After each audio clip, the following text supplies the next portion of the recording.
لاہور میں ایک بہت بڑے ہمارے مسلمان بھائی تاجر ہوئے، بڑے خدا ترس تھے، خدا شناس تھے.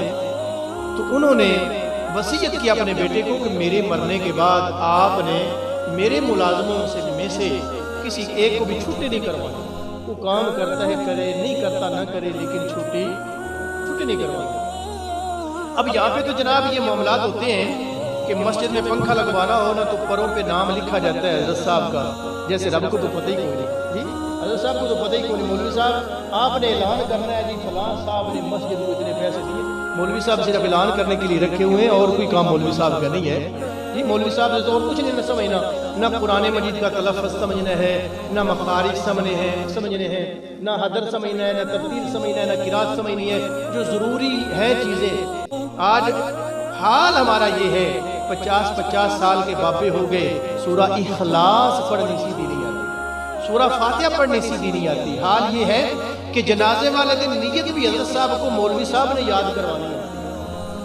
سارے معاملات ہوتے ہیں، اور مولوی صاحب کو جناب مشورہ دیا جا رہا ہوتا ہے، جناب آپ یہ نا اعلان کر دیں اور فلاں کولر پہ نام لکھوا دیں کہ جناب چودھری صاحب نے، حاجی صاحب نے کولر لگوایا ہے. لیکن میں کہتا ہوں جس کے لیے لگوا رہے ہو نا وہ جانتا ہے، وہ بڑا کریم ہے، اور وہ جانتا ہے جو اس کے لیے کام کیا جائے اس کا اتنا انعام دیتا ہے کہ آپ کی سوچوں سے بھی وہ بالاتر ہوتا ہے.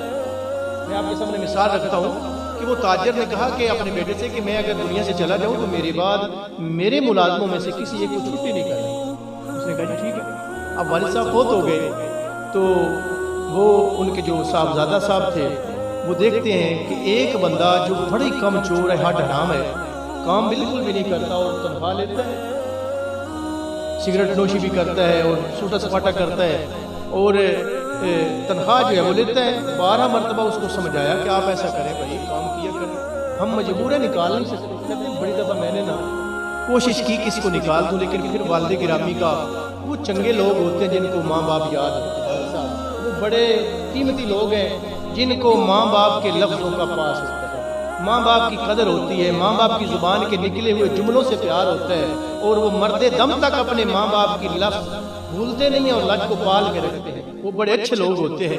تو انہی میں سے وہ بندہ تھا. اس نے کہا جی میں نہیں نکالتا لیکن آپ کام کریں. بہرحال وہ کام نہیں کرتا. ان کا طریقہ یہ تھا کہ ہر سال وہ قرعہ اندازی ڈالتے تھے، جتنے مزدور طبقہ اس فیکٹری میں ہوتے تھے سب کے نام لکھ کے جس کا نام نکلے اس کو حج کے لیے بھیج دیں. اس دفعہ جب قرعہ نکلا تو اسی بندے کا نام نکلا جو وہ سوٹا سپاٹا لگانے والا ہے. اس نے کہا جی میں نے حج پہ نہیں جانا. انہوں نے کہا تم نے کیوں نہیں جانا؟ اس نے کہا نہیں جی میں نے نہیں جانا. بڑا منایا انہوں نے کہا میں نے نہیں جانا. قرعہ پھر ڈالا تو پھر اسی کا نام نکلا. پھر بڑا منایا. اس نے کہا جی میں نے نہیں جانا. تیسری مرتبہ پھر قرعہ نکلا تو اسی کا نام نکلا. تینوں مرتبہ اس نے کہا جی میں نے حج پہ جانا ہی نہیں ہے، میں نے حج پہ نہیں جانا. اچھا جی چلو ٹھیک ہے نہیں جانا تو کسی اور کو بھیج دیا گیا. اگلا سال آیا، جب قرعے کی باری آئی تو قرعہ پھر اسی کا نام نکلا. جب اسی کا نام نکلا نا تو اس نے کہا جی میں نے نہیں جانا. 3 مرتبہ وہ پراسس ہوئے جو پہلے سال ہوئے تھے. تیسری مرتبہ بھی جب اسی کا نام نکلا تو اس نے کہا جی ایک شرط میں جاتا ہوں. انہوں نے کہا جی کیا شرط ہے؟ اس نے کہا جی مجھے 1 سال کی تنخواہ ایڈوانس دی جائے.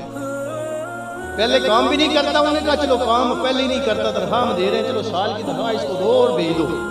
انہوں نے ایڈوانس تنخواہ دی اور وہ حج کے لیے روانہ ہو گیا. اس نے جو کرنا تھا کیا تنخواہ کا.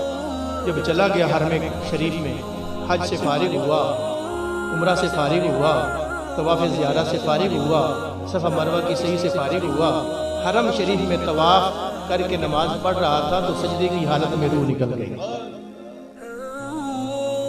اب وہ پیغام جب پاکستان میں پہنچا کہ جناب تمہارے فلاں آدمی یہ ان کی ڈیتھ ہو گئی ہے، ان کو ہم فلاں وقت ان کا جنازہ ہوگا، تدفین ہوگی، تو وہ مالک جو فیکٹری ہے اس کے پاس پیغام پہنچا تو وہ بڑا حیران ہوا کہ ہم تو اس کو دیکھتے ہیں کہ یہ تو کسی کام پہ نہیں ہے، اور حرم شریف میں سجدے کی حالت میں روح کا نکل جانا یہ تو بڑا کام ہے، بڑی سعادت کی بات ہے. تو انہوں نے جناب اس کو سوچا کہ یہ کہاں سے معاملہ جو ہے نا اس کے اعمال کتنے مطلب اچھے ہیں. اس کے گھر میں جا کے پتہ کرتے ہیں کہ آپ بتائیں کہ آپ اپنے اس شوہر کو، بیوی سے پوچھا جانتی ہیں یہ گھر میں کوئی تہجد پڑھتا تھا، کوئی 6-5 نمازیں پڑھتا تھا، کرتا تھا. اس نے کہا جی یہ نمازیں کو نہیں پڑھتا تھا اور وہی معمول تھا جس کا جو وہاں تھا، لیکن ایک کام اس کا یہ تھا کہ محلے میں نا ایک اس کی بہن ہے، بیوہ عورت ہے، بیوہ، اور وہ محلے میں رہتی ہے. جب وہ بیوہ ہوئی تو آج ہمارے معاشرے میں مصیبت یہ ہے بھائی کہ مالدار لوگ عزتیں لوٹنے کے لیے ہاتھ ڈال دیتے ہیں. کسی کی خدمت بھی کریں، معاونت بھی کریں تو آگے ان کی نظر عزت لوٹنے پہ بھی ہوتی ہے. تو اسی طرح وہ بیوہ جب ہوئی تو لوگ اس کی مجبوری سے فائدہ اٹھاتے ہوئے اس کی عزت پہ ہاتھ ڈالنے کی کوشش کی. تو اس بندے نے سنانا جب تو اس نے کہا بہن آپ نے گھر سے باہر نہیں جانا، تمہارا یہ بھائی ہے، یہ تمہارے گھر میں مہینے کا راشن پہنچا دیا. تو یہ طریقہ تھا اس کا. اب وہ مالک فیکٹری اس بہن کے پاس گئے پوچھنے کے لیے کہ تمہارے بھائی کا تمہارے ساتھ کیا سلوک تھا. اس نے کہا جی سلوک، اس نے ساری کو کہانی سنائی جو میں نے پہلے سنا دی.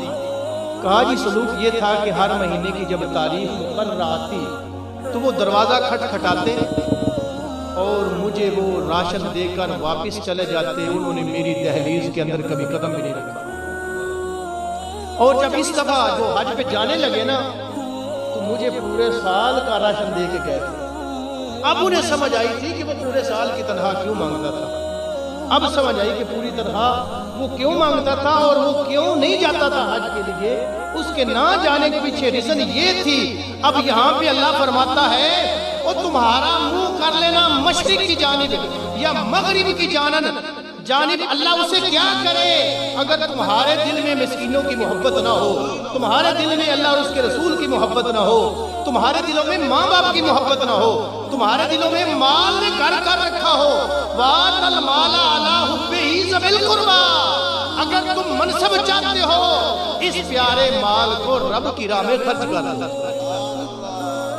اب وہ مالک فیکٹری اس کے سر پہ ہاتھ رکھے نا کہتا ہے بہن آج کے بعد میں تمہارا بھائی ہوں. وہ چلا گیا.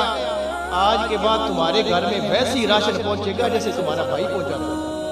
اب اس نے معمول بنا لیا کہ ہر مہینے اس سے بھی اچھا جو اپنی اوقات کے مطابق وہ دیتا تھا، انہوں نے اپنی اوقات کے مطابق دینا تھا، اچھا راشن بھیجنا شروع کر دیا اور کہا میری بہن میرے لیے بھی دعا کرتے رہنا. اب دعا ہونی شروع ہو گئی. اگلا سال جب آیا نا تو قرہ مالک کے نام کا نکلا.